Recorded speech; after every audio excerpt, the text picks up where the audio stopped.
This is Optimal Work Daily, episode 1408, 2 Simple Habits of Non-Procrastinators, plus 1 Bonus Habit, by Babauta of zenhabits.net. And I'm Dan, I am your host, and we're going to get right to it on this Thursday as we optimize your life. 2 Simple Habits of Non-Procrastinators, plus 1 Bonus Habit, by Babauta of zenhabits.net. It's pretty rare to find people who almost never procrastinate. In my experience, 95 to 99% of people procrastinate at least part of each day, if not most of the day. That's not a judgment. I procrastinate too. It's about understanding our habitual reactions to stress, uncertainty, difficult tasks, being overwhelmed, distractions, and more. Most of us procrastinate based on habits we formed as kids and teenagers, but some people rarely procrastinate. It's like finding a unicorn. They are beautiful and a little unbelievable. So when I find one, I interview them. Here's what I've found 2 habits of non-procrastinators are, and they're habits I try to practice most of the time, plus a bonus habit that I found to be useful. Compassion for future self. This is the main one I found to be true in non-procrastinators, and most of them do it without really thinking about it. They think about what would make their future selves happiest or have the least amount of pain. Then they do that action. So simple, right? Making the steps small and doable. This is a fairly common tip, but combined with the last habit, it's a powerful 1-2 punch. Take any task and make it smaller, easier, more doable. And bonus, fully open to the task. This is something I've added that not every non-procrastinator does, but it works wonders. Instead of closing ourselves to the task, instead of wanting it to be over, you can open up to the task fully. Let's look at each of these in a little more detail. 1. Compassion for future self. You've heard this one before, but it's worth thinking about again. One of my favorite meditation teachers wrote about this the other day, and I wanted to explore it a little bit. I think non-procrastinators formed this habit when they were in elementary school and don't even realize they're doing it much of the time. Something happened when they were young. Maybe they turned something in late because they procrastinated, or they had to do it last minute and really hated it, but they learned that putting things off equals future pain. So instead, they have a mental habit of thinking, if I put this off, it'll just be more trouble for me in the future. Or, if I do this now, I'll be happier in the future. So therefore, I should just get it over with and do it now. So simple. And yet, this must be ingrained as a habit. Instead, most people have a habit of thinking, I can do this later, it's not a problem. I would rather do something else right now. Or, I want to get away from this pain right now. I'd rather put it off and relieve my stress with comfort food or distraction, etc. Therefore, internet. It's such a strongly ingrained habit that we don't even think about it. To change the habit, pause and be more deliberate. Think about your future self, tomorrow or a year from now. What action taken today and repeatedly would make this future self happier? How can you be compassionate with this future self so that they don't have to suffer? Practice it and make it a habit. It's simple, but again, combine it with the next habit and you'll see the power of this method. 2. Make the steps easy and doable. The first habit is simple and perhaps a bit obvious to people who have heard it before. And so is this habit. But most people don't realize how powerful it is to combine these 2 habits into one method. In fact, I believe most non-procrastinators do these 2 habits in combination without realizing it. The habit really is this. Make the task seem so doable that starting it will be easy. Once you've started, you're in. You're already moving, so you just keep moving. So the key is to get moving in the first place, and you do that by making it seem really easy to start. You kind of trick your present self into starting so that your future self will be happier. But it's not really a trick, as it really can be easy to start. But we build the task up in our minds into something so hard and painful that we put it off. If we just start, we'll see that it's not so bad. So when you're contemplating a task or project, make it a habit of thinking about how easy it will be to start. Want to write a book chapter? Don't think about how hard it will be to write a chapter for 3 to 4 hours or how many things you need to figure out before you can write the chapter. Instead, just think about opening a simple word processor, playing some nice music, and writing that first thing that comes to your mind. Easy, doable, small.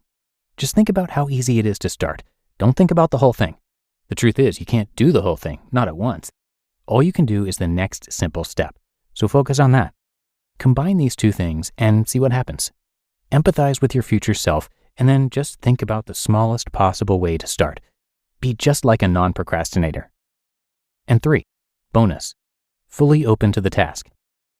The last habit is something I found to add a lot to this method, even if not every non-procrastinator practices it. It takes a little more awareness and mindfulness than most habits. It's about how we normally want to either 1, get away from a task because it's hard or filled with uncertainty, or 2, get the task over with, like it's a chore, and move on to the next task because we have a lot to do. The problem with this approach is that every task becomes something to get done with, something we don't like doing, which means we spend our days filled with things we don't really like. And after a while, this gets tiring, stressful, and boring. This leads to procrastination because who wants to do tasks you don't really want to do? Instead, what if you fully opened up to the task, finding joy in the middle of it? It's about allowing yourself to be fully present with the task. For example, you're about to start writing or some other similar task, so you get into the space, allowing yourself to arrive fully. You look at the task full on and notice if you're resisting, wanting to run, not liking it. You allow yourself to stay with the task, being compassionate for yourself, but also your future self. You find gratitude for being able to do the task and connect it with the larger mission you're trying to serve, the people you care about. In the middle of that gratitude and devotion to who and what you care about, you do the task and find joy in the simple doing. Notice the difference between this kind of opening and the way we usually try to just get things done, just get them over with. It's completely different. Open up to the task, have compassion for your future self, and just focus on the smallest, most doable way to get started. See what that might change. You just listened to the post titled 2 Simple Habits of Non-Procrastinators, plus 1 Bonus Habit, by Babauta of zenhabits.net. This show is sponsored by BetterHelp. We all have non-negotiables. Maybe you never skip leg day or have to take your morning walks. But when your schedule is packed with kids' activities, big work projects, and more, it's easy to let your priorities slip. Even when we know what makes us happy, it's hard to make time for it. Therapy can help you reclaim control of your time and values. And make no mistake, therapy is for everyone.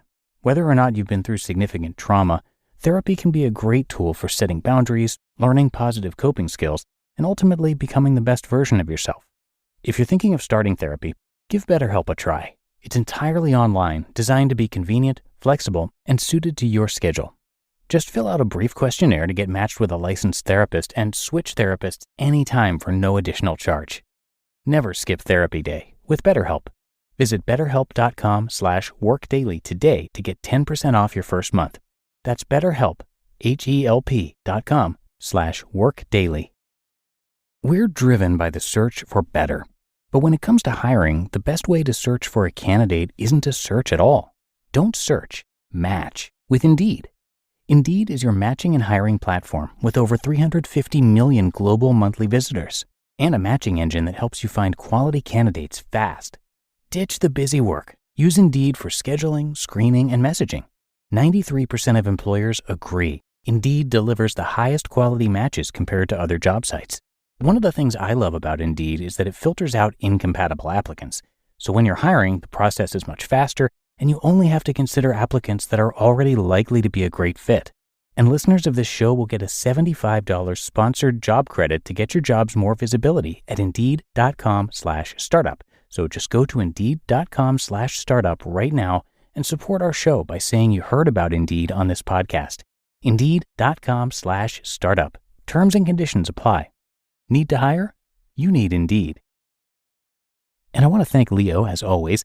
Zen Habits, which we feature regularly across our network of podcasts, is all about finding simplicity and mindfulness in the daily chaos of our lives. It's about clearing the clutter so we can focus on what's important, create something amazing, and find happiness. It has over 1 million readers and was named one of the top 25 blogs by Time magazine.